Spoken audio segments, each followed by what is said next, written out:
per això ara estic jugant al Barça. Som un equip jove, som tots culers, molt culers, hem demostrat moltes vegades lluitar per aquest escut. Raphinha, atenció, el xut! Gol, gol, gol, gol, gol, gol, gol, gol, gol! It's not only to win, it's the way how you win. Canta muy Fermín López! Vamos a salir con eso, con todo, a intentar dominar como solemos hacer, a presionar alto, como somos un equipo valiente. Even in moments where we're not played so well, we stick together, we act as a team.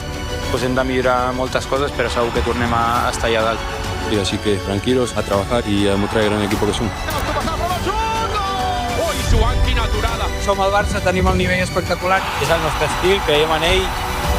El Clásico, Camp Nou Stadium, and Barcelona are the champions of La Liga for First, I wanna go back into the past. Let's go back to Lisbon. August 14, 2020. The sky over the stadium felt like it was physically collapsing on top of the Barcelona. The scoreboard, the famous 8-2. Bayern Munich didn't just beat Barcelona that night. They crushed them, physically and mentally. They exposed footballing philosophy that had grown arrogant. You could see it in the hollow, empty stares of the players. Barcelona, the club that once taught the world how to play the beautiful game, are just being humiliated in front of the whole world. In the aftermath, Thomas Müller stood in front of the microphone and delivered the quote that stung more than any scoreline. He said, "They have a great players, but they can't cope with the intensity in top-level football." At the time, Barcelona fans took it as arrogant insult, but looking back, it was a medical diagnosis of a dying giant. The modern game had evolved into high-speed, relentless physical war, and Barcelona was still trying to play a slow-walking symphony. Müller's word became a haunting prophecy. For years, every time Barca stepped onto the European pitch, they were suffocated by the teams that simply ran harder, pressed faster, and wanted it more.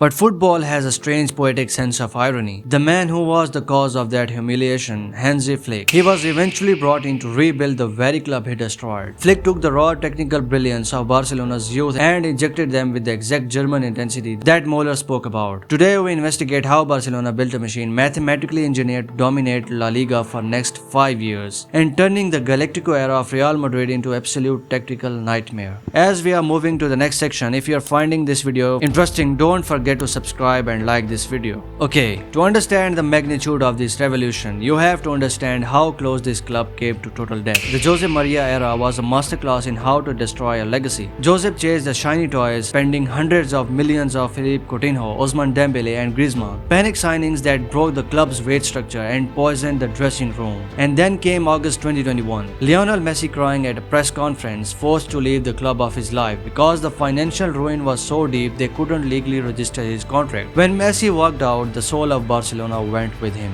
But Barcelona has a guardian angel, and his name is Joan Laporta. Laporta is ultimate architect of modern Barcelona. Remember, this is the same president who took over the broken club in 2003, brought in Ronaldinho and trusted a young unproven Pep Guardiola to build the greatest team in history. In 2021, Laporta returned to the burning building. The media called it an impossible job. The debt was over €1 billion.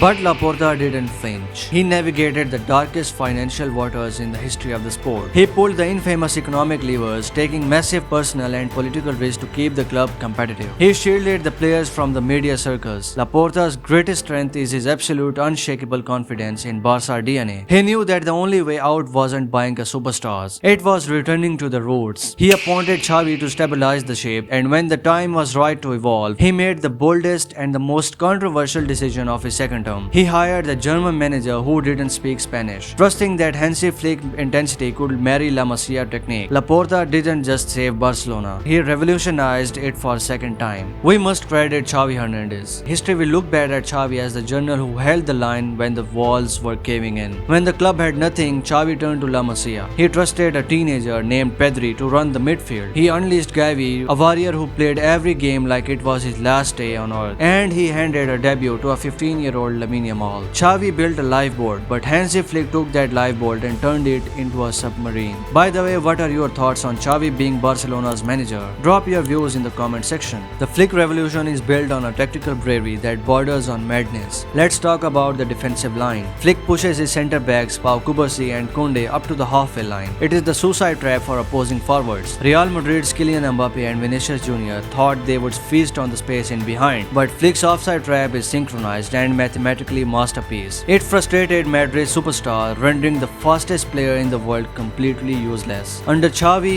Raphinha was a frustrating winger. Under Flick, Raphinha has become a pressing monster. Wearing the captain's armband, he sprints 12 kilometers a game, hunting down the defenders like a rabid dog. He is the engine of the press. Then there is Robert Lewandowski. Many thought that Polish striker was finished, too old for the modern game, but Flick reunited with his Bayern hitman and wound the clock back, turning him into the most lethal poacher in Europe once again. And then there is Lamine Yamal. He is incredible. At 17 years old, he isn't just a wonder kid. Under Flick's direct vertical attacking system, Yamal has evolved into a genuine Ballon d'Or contender. He doesn't just dribble, he dictates. He is breaking ankles, breaking records, and breaking spirits of rival defenders who know they are watching a generational phenomenon. To truly understand why this Barcelona team is unstoppable, you have to look beyond the tactics. You have to look at their hearts. Midway through this incredible campaign, tragedy struck. Hansi Flick, German mastermind, lost his father. For a manager living in a foreign country, carrying the weight of one of the biggest clubs in the world, it was the moment of profound personal devastation. In a modern football, the relationship between the players and managers is often strictly professional, sometimes even cold, but not this Barcelona. When Flick returned to the training ground, he wasn't met by employees. He was met by the family. The kids Lamine Yamal, Cubarsí, Caicedo showed a level of emotional maturity that shocked the Spanish press. They played and did everything to do with honoring the man leading them. This tragedy crystallized the dressing room. It shifted the dynamic from the coach and his players to a father figure and his sons. This is the ultimate difference between the Barcelona and Real Madrid right now. Madrid is a collection of individual brands, Mbappe, Vinny, Jude, who often play for the camera. Barcelona is the brotherhood. When you grow up in La Masia together and you bleed for a manager who treats you like a family, you don't play for your ego. You play for the badge and you play for the brothers standing next to you. All of this, the tactics, the pain, the brotherhood, the Laporta master plan, was building towards the one specific night, May 2026. The new Spotify Camp Nou, the stadium was still breathing the dust of its massive renovation. The futuristic cathedral rising from the ashes of the old era. The stakes had never been higher in the history of Spanish football. Barcelona were top of the league, Real Madrid was second. A victory for Barcelona wouldn't just give them 3 points, it would mathematically secure the La Liga title. In their 120-year history of El Clásico, Barcelona had never clinched a league title mathematically by beating Real Madrid directly on the pitch. This was the chance for ultimate humiliation, the chance to rip the crown off the Galacticos' heads in the front of 100,000 screaming Catalans. When the final whistle blew, it wasn't a football match, it was an execution. Real Madrid looked like a team of strangers, while Barcelona moved like a single terrifying organism. Pedri dominated the midfield, suffocating Jude Bellingham. Cubarsí played passes through the lines that made him look like a 30-year-old defender. Raphinha pressed the Madrid backline so relentlessly that they had panicked in possession. And then goals rained down. The Rashford beautiful free kick goal, Ferran Torres' intelligence in positioning, and the defense catching Vinny time and time again, until the Brazilian superstar was literally staring at the grass in disbelief. When the final whistle blew, the scoreboard read a dominating victory, and the Spotify Camp Nou erupted. They had done it. The first La Liga title won in the new stadium, clinched directly against their eternal rivals. As the confetti fell and the players lifted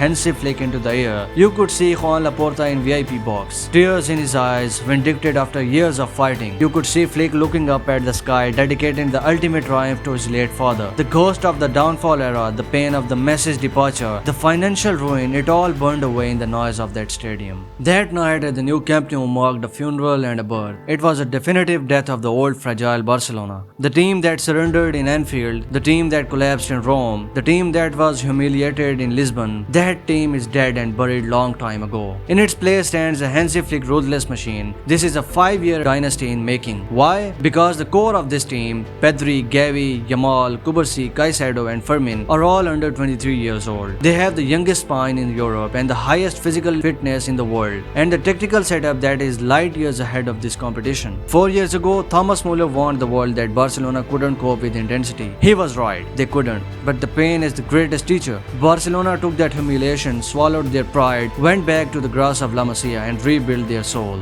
They took the German intensity that destroyed them and made it their own. Today, Thomas Müller warning is completely irrelevant. Why? Because Barcelona doesn't have to cope with intensity anymore. Because Barcelona is the intensity. The Galactico era of Madrid is already looking over its shoulder, sweating, realizing the terrifying truth. The kids from La Masia have grown up. The king has returned to his throne, and he is not planning on leaving for a very long time. I hope you liked this video, as well as don't forget to like and subscribe to my channel Football Marvels. I am trying to improve my content every week with new stories. If you want to support me, then you have to subscribe. If you have any ideas for the next video, I would love to hear them in the comment section. And share this video with your friends, of course, that will help me. Take care, bye.